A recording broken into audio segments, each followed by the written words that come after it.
Hey, it's Alex from Way Back History. Today I wanted to take a look at something more recent. As we know, conflict continues always and borders are constantly changing. But one of the most interesting phenomena is the fact that these conflicts are not always interrelated, but that for whatever reason they tend to break out in certain areas of the world at the same time. One of the main reasons of this is, of course, because foreign arms and money are pouring in, but that's a result, not a cause. The cause can oftentimes be one conflict which draws a lot of international attention, which then slowly draws in neighboring countries into conflict due to the presence of international financing and arms, even if those conflicts are unrelated to the original one. Once a hotspot for weapons and conflict is created, it can take decades to disappear. A good example of this was Southeast Asia. After World War II, lots of weapons and international financing were in the country, both leftover weapons from the Japanese and the weapons of the now occupying Allied forces. As one guerrilla war kicked off in Indochina, international attention and arms sales to the region continued to increase, eventually devolving nearly all the countries in Southeast Asia into conflict, which would last from the mid-1950s all the way to the end of the 1970s.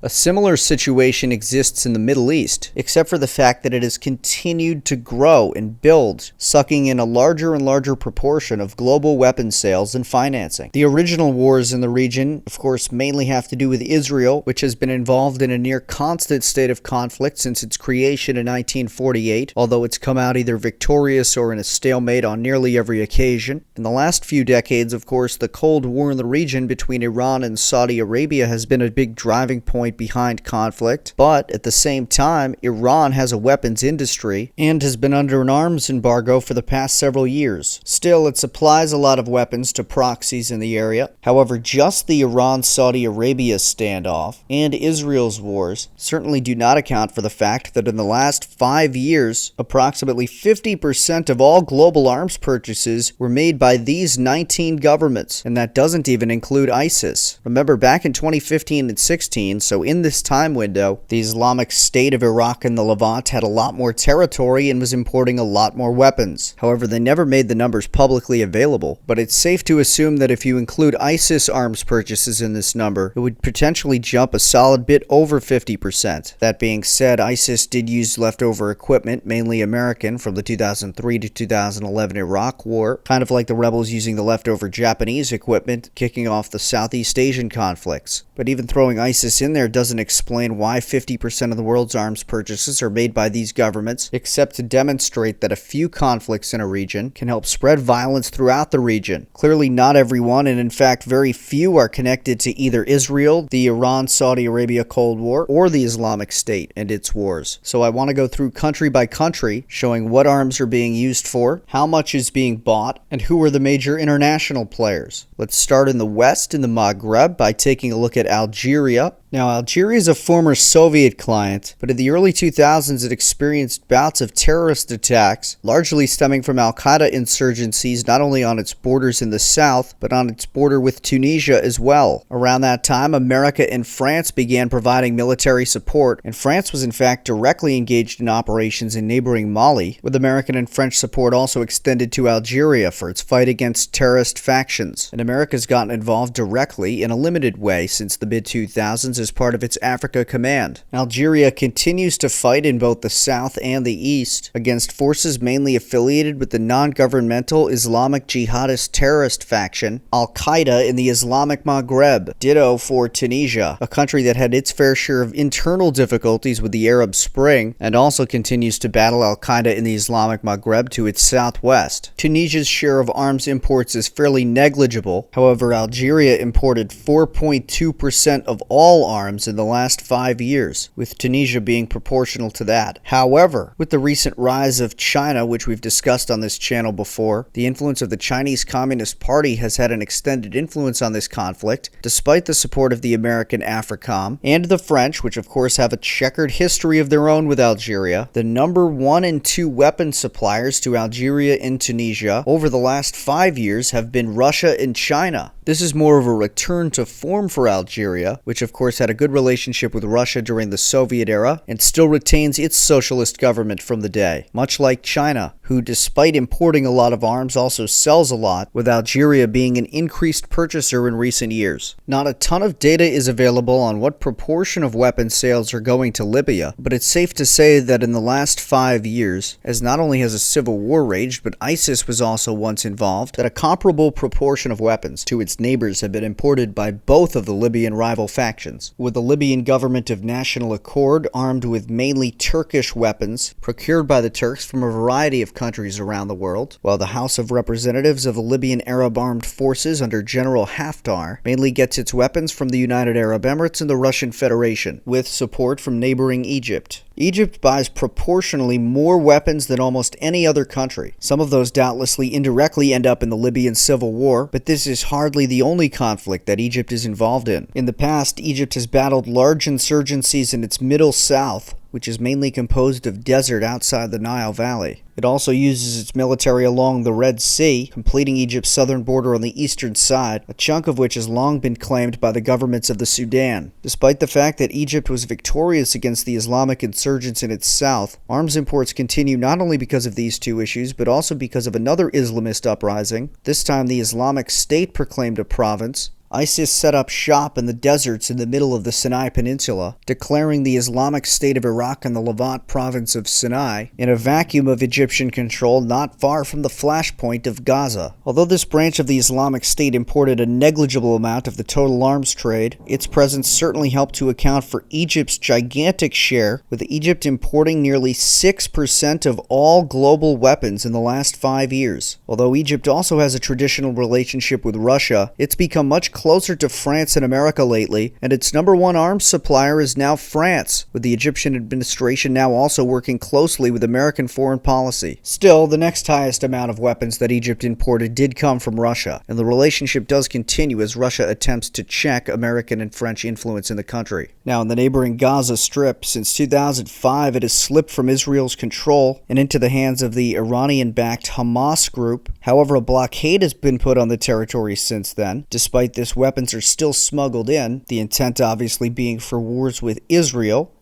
being another state that imports lots of weapons. Given the fact that it is surrounded by enemies, including Gaza, Israel imported over 2% of all arms in the last 5 years, with it having lots of surplus military equipment anyway, given that Israel's conflicts probably extend further back in history than any of the others, and the Israelis no longer have to import quite as much as they once did. A smaller importer is one of Israel's former enemies, Jordan. The Hashemite kingdom remains well armed, despite it now accounting for a negligible share of imports. Its roughly 0.5% of global arms purchases still help push the region as a whole towards that 50% number. Another country in constant conflict with Israel has been Lebanon. However, the numbers for Lebanon are complicated because a lot of the weapons that are imported are smuggled in by groups such as Hezbollah, which is a political party and paramilitary under the influence of Iran, and having just as much, if not more, military power than the Lebanese army. In any case, regardless of the off-the-record imports, the Lebanese army has also imported a fair amount of weapons itself, after being invaded by both Israel and Syria multiple times in past decades. Speaking of Syria, this is now, of course, the 10th year of the Syrian civil war, which is pretty much over. However, no peace treaty can really be signed because, as we know, the country is so partitioned, and there are still battles to win as Islamists remain in control in the northwest and southeast. Not only just since 2011, but since 2015, in the window that we're looking at, the rival Syrian factions have each imported massive amounts of weapons, large portions of which are off the record, but which can be estimated to account for a double-digit percentage of arms sales in some years,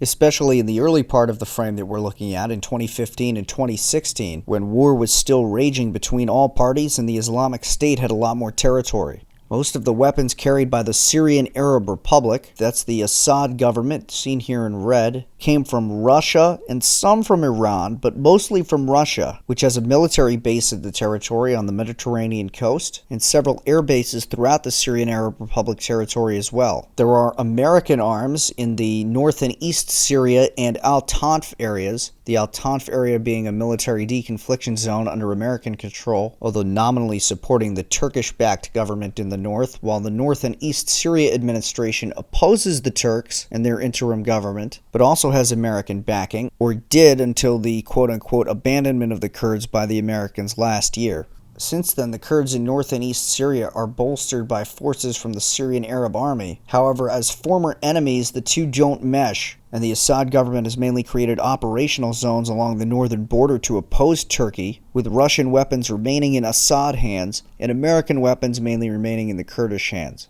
Meanwhile, the same eclectic mix of weapons that is sent to the Libyan government of national accord that we referred to a few minutes ago is also sent to the Syrian interim government, as both governments are client states of Turkey. Iraq also just finished dealing with the Islamic State, and of course it was another place where a lot of this violence started from, with the American invasion and subsequent guerrilla civil war backed by Iran and America that took place in the country from 2003 to 2011, having been responsible for a massive amount of arms imports to the region and for being one of the original conflicts that set the whole region on fire. However, Iraq also uses its American weaponry for other purposes, including fighting Kurds in its northwest. The Kurds of Iraqi Kurdistan had also carved out an independent state after liberating their territory from ISIS. However, after clashes with the Iraqi army, the newly bolstered Iraqi army with international weapons and support, mainly American, they gave up their independence and folded back into Iraq. In this way, it's interesting that the Republic of Iraq has only generally been sustained by weapons purchases, both during the Iraq War and the Islamic State conflicts and Kurdish conflicts. But the weapons it imports to maintain its stability end up in neighboring regions, and along with the Israel wars and the Iran-Saudi Arabia rivalry helped spread warfare throughout the region. In the last 5 years alone, Iraq accounted for 3.4% of all arms imports, and it certainly put those arms to use. By far the largest arms importer in the world is Saudi Arabia. Over the past 5 years, the House of Saud has accounted for more than 12% of all global arms purchases, mainly from America, but also from Britain and France. Despite this, Saudi Arabia's success rate in its recent wars has been low, and it's currently involved in the Yemen civil war, as are the other regional factions, with the Saudis supporting the Yemeni Republic that we see here in black under the leadership of President Hadi.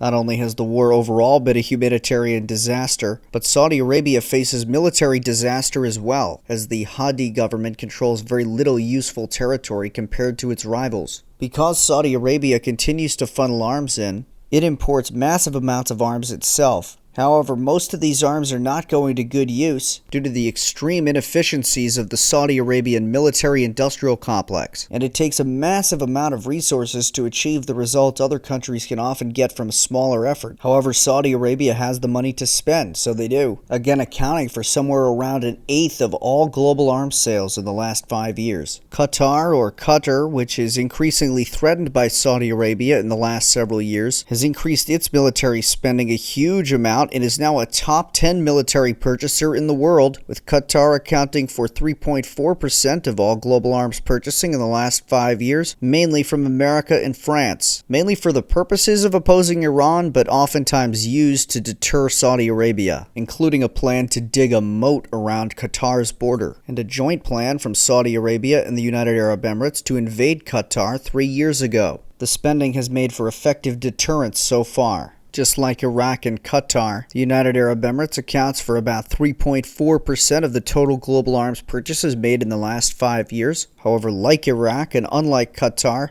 these arms purchases had been going on for a long time prior to this. The United Arab Emirates mainly gets its weapons from the Americans and the French, although its on-and-off rivalry with Saudi Arabia the last several years has distanced itself from those countries to a certain extent. One of the places where this is manifest is in Yemen. I did talk about this on a previous video, but of course the United Arab Emirates is heavily supporting the South Yemeni faction in the civil war. South Yemen, with its capital in Aden, has taken control of many of the population centers in the south. This faction can be seen here in blue, which stands in stark contrast to the Saudi-backed Hadi government of the Yemeni Republic, represented here in black, which, as I detailed a few minutes ago, has lost control of most useful areas. In many cases, they've lost these areas to the South Yemenis. The last time we looked at this situation, the Saudi-backed Yemeni Republic of President Hadi was in conflict on the island of Socotra with the UAE-backed South Yemenis. Since we last updated the situation, South Yemen has now actually taken over Socotra completely, as we see here now, and the Yemeni Republic has been forced from the island. The successes of the UAE in funneling arms to the South Yemenis have increased its regional standing when compared to Saudi Arabia's failures in Yemen, but also turning it away from the policy objectives of its main arms suppliers, those being America and France, which support the Yemeni Republic and Saudi Arabia in this conflict. Nonetheless, the UAE's support for the South Yemenis, along with its own defense, saw the country account for the 8th most arms purchases in the world over the last 5 years. An unknown but significant number of weapons imports were made by the Houthi government, shown here in red. It can be assumed that these are Iranian or Russian weapons, but again, no records exist to show the weapons purchases of the Houthi government. However, I've included the spending of this government within the 50% because not only does that have to likely be included to get it to 50%, but also it's very clear through the military actions taken by the Houthis that this government is well supplied with weapons and arms, and has therefore clearly accounted for at least a similar proportion to its neighbors of arms imports, even if we don't have the exact figures. The last country making up the 50% number might be the most surprising. The Sultanate of Oman turns out to account for 1.2 to 1.5% of all military arms spending in the last 5 years. The former British protectorate has made most of its weapons purchases from Great Britain, with America being its secondary arms supplier. Oman's exclave opposite the Iranian shore in the Strait of Hormuz